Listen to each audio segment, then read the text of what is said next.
Last month, Dave, Allen, and I had the chance to learn a little bit about how our police department trains for intruders in the building. We went at the invitation of Tulsa Police Chief Wendell Franklin, and he's back with us this morning. Great to see you. Thanks for coming in. Thank you. Good to have.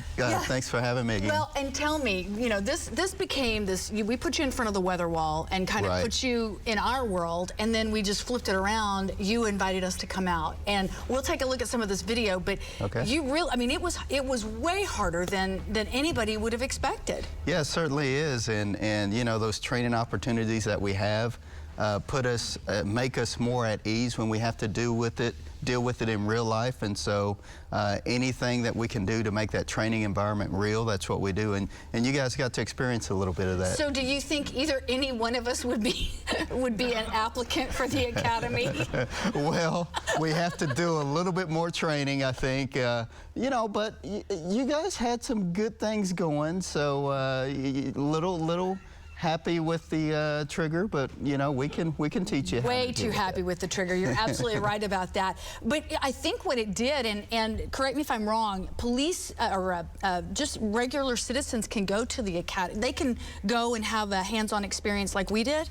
They can sign up and go through our Citizens Police Academy. We just started one about 2 or 3 weeks ago, but we do those quite often, and it gives you some insight into and a little bit more perspective into everything that we do.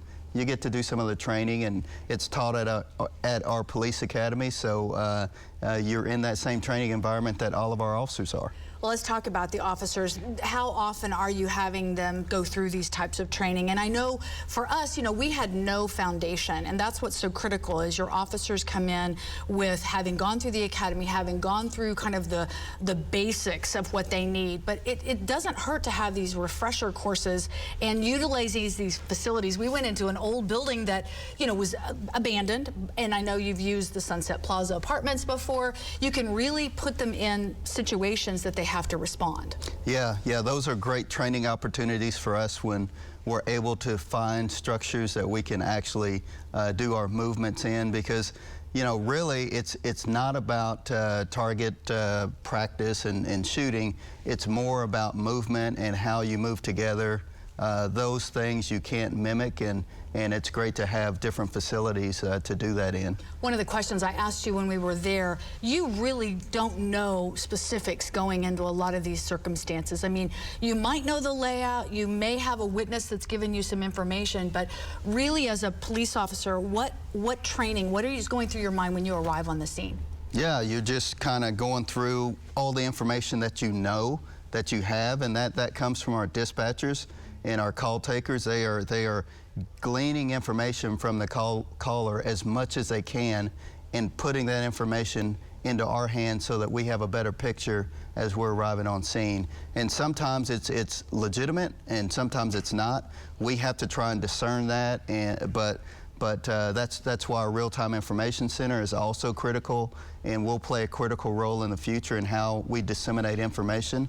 All of that being taken in and painting a picture for our officers as they are arriving on scene. That's what we want. We want to give them as much information as we can before they get to the call. Once again, I do want to thank Captain Mike Eckert. He was amazing, a tactical leader, and has been on the force for a long time. We're really in good hands with that part of our department, right? Oh yeah, definitely. The Special Operations team, they are hands down one of the top teams in the United States, and again, train.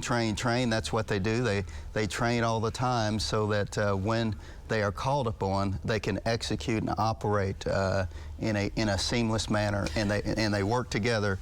And that's a good thing. All of them have to work together. They have to know each other's tendencies, and training accomplishes that. We've had a couple of pretty big drug busts, drugs getting off the street. I've got a couple of pictures here, and you know, when we read these stories during the news, it's a little bit overwhelming when we hear about this fentanyl and just how dangerous it really is. Yeah, it is. Fentanyl is one of those drugs that's come around here in the last several years.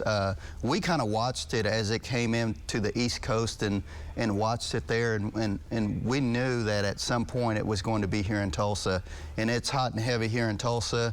We're dealing with it on a daily basis. There's lots of overdoses that come along with that. That's why it is so dangerous to go out and buy drugs, illegal drugs, because you just don't know what's in it. And we are seeing that on a daily basis on our streets. Trying to get it off the streets. Just a couple seconds left. Last night, City Council, tell me what happened for the police department. Yeah, so we, City Council named this week Co-Responder Week. What that means is we have been in a program for several years. It was a pilot program, and then we went full-blown into it in 2020, and that is teaming up with a Tulsa fire paramedic, a Tulsa police officer, and a clinician from Family and Children's Services, a mental health service. And what they do is they take high utilizer calls, and they go to those calls that involve a person in a mental health crisis, and they help us deal with that in the best way that they can. Well, we appreciate those teams that can come together and make a difference. Great to see you. We'll see you again next month. Okay, thank you.